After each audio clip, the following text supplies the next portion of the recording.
میں نے آخر ارادہ کیا چلو جی میں اب 4 مہینے لگاتا ہوں، اب 4 مہینے پہ جانا چاہیے، کیونکہ دیکھو تبلیغ میں جب تک 4 مہینے کا کورس نہیں کریں گے اس وقت تک جو ہے وہ بات سمجھ میں نہیں آئے گی۔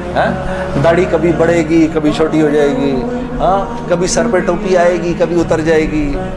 4 مہینے لگانے ضروری ہوتے ہیں، ٹھیک ہے، کام کو سمجھنے کے لیے، کیونکہ پہلے 40 دن جو ہے وہ دنیا کا جو ہے نا وہ رنگ اترتا ہے پہلے 40 دن، زنگ اترتا ہے پہلے، پھر اگلے 40 دن کے اندر تبلیغ کا تھوڑا رنگ چڑھتا ہے، پھر اس سے اگلے 40 دن میں کچھ اللہ کی معرفت نصیب ہوتی ہے، کچھ تعلق بنتا ہے جا کر، پھر اگر وہ جڑا رہے تو پھر اللہ اس کو سوسائٹی پروف بنا دیتا ہے، اس کے اوپر لوگوں کی باتوں کا اثر نہیں ہوتا، پھر ایسے لوگ جہاں بھی جاتے ہیں ماحول بن جاتا ہے، خود بخود ہی ماحول بن جاتا ہے۔ اب میں نے ارادہ کیا جی 40 دن لگانے ہیں میں، اور 40 دن کا ارادہ 4 مہینے لگانے ہیں، میں نے اپنے دوست کے ساتھ مل کے ارادہ کر لیا۔ خیر وہ ہم کمزور، ہم نے مئی جون میں نکلنا تھا، مئی جون آیا، وہ تو نکل گیا، میں نہیں نکلا۔ ایک دن اس کا مجھے فون آتا ہے، یہ ہے جی 16 اکتوبر کی بات 2001، اس کا مجھے فون آیا، جنید بھائی السلام علیکم، میں 4 مہینے لگا کے آ گیا۔ میں نے کہا ہے 4 مہینے ہو گئے؟ کہا ہاں ہو گئے، گزر گئے، کتنے 4 مہینے گزر گئے زندگی سے؟ میں نے کہا 4 مہینے گزر گئے؟ کہتا ہے لیکن مجھے پتہ نہیں میرے 4 مہینے کیسے لگے، ضائع ہی ہو گئے۔ میں نے کہا وہ کیسے؟ کہا میں 4 مہینے کے لیے اپنے ابا کو ساتھ لے گیا جنید بھائی، وہ بیمار رہتے تھے، ان کا پیشاب پخانہ مسجد میں نکل جاتا تھا بستر میں ہی، یقین کرو روزانہ جنید بھائی میں نے کچھ نہیں کیا، صرف اپنے باپ کا پیشاب پخانہ صاف کیا۔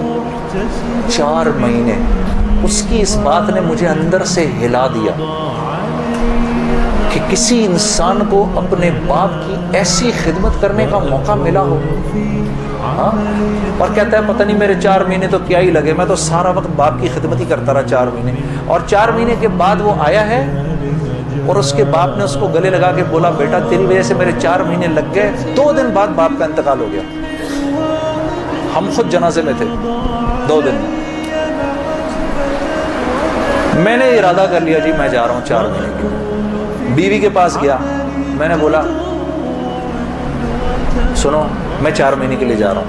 کہتی ہے کب؟ میں نے کہا کل۔ کہتی ہے آپ جائیں میں پیچھے سے زہر کھا لوں گی۔ میں نے کہا میں پانی پی لوں ذرا ایک سیکنڈ۔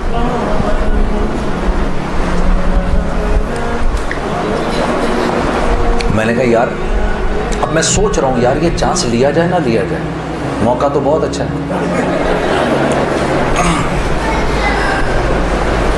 میں نے مولوی طارق جمیل صاحب کو فون کیا، میں نے کہا مولوی صاحب بیوی کہہ رہی ہے میں نے 4 مہینے کے لیے جانا ہے، تو اگر تو گیا تو میں زہر کھا لوں۔ کہتے ہیں یار میرا 30 سال کا تجربہ، یہ اتنی بیوقوف نہیں ہے ان میں سے کوئی بھی، تو ایسے کر آج رات کو کھانے کے وقت نا ایک نوالا توڑ کے اس کے منہ میں ڈال دے۔ میں نے کہا مولوی صاحب یہ نہیں میری بیوی نوالا توڑ کے میرے منہ میں ڈالے، نہیں تو نوالا توڑ کے اس کے منہ میں ڈال۔ اب یار دیکھو میرے والد صاحب ہیں پٹھان، ماں ہندوستانی ہے، والد صاحب تو پٹھان، اب پٹھان اپنی بیوی کے منہ میں نوالا ڈالے، ویسے ہی ایک شرم آتی ہے اتنی، لیکن ہم ویسے ہی شرم آ رہی ہے۔ میں کہا کس طرح کروں گا میں؟ اب ہم بیٹھے ہوئے میں کھانے پہ بیٹھے، مجھ سے کہہ رہی ہے آپ کھا کیوں نہیں رہے؟ میں نے کہا کھاتا ہوں۔ آخر میں نے دعا پڑھی، جل تو جلال تو صاحب کمال تو، آئی بلا کو ٹال تو، نوالا بنا کے بیوی کے منہ میں ڈال دیا۔ وہ ایسے جھیپ سی گئی، یہ کس نے سکھایا آپ کو؟ میں نے کہا مولوی طارق جمیل صاحب، مجھے تو پہلے ہی پتا تھا کہ یہ ہونا کچھ نہیں اس سے۔ کہتی ہے ویسے آپ کی پوری تبلیغ میں نا ایک وہی آدمی ٹھیک ہے، کام کیا ہے آپ کو؟ میں نے کہا یار مجھے جانے دے 4 مہینے کے۔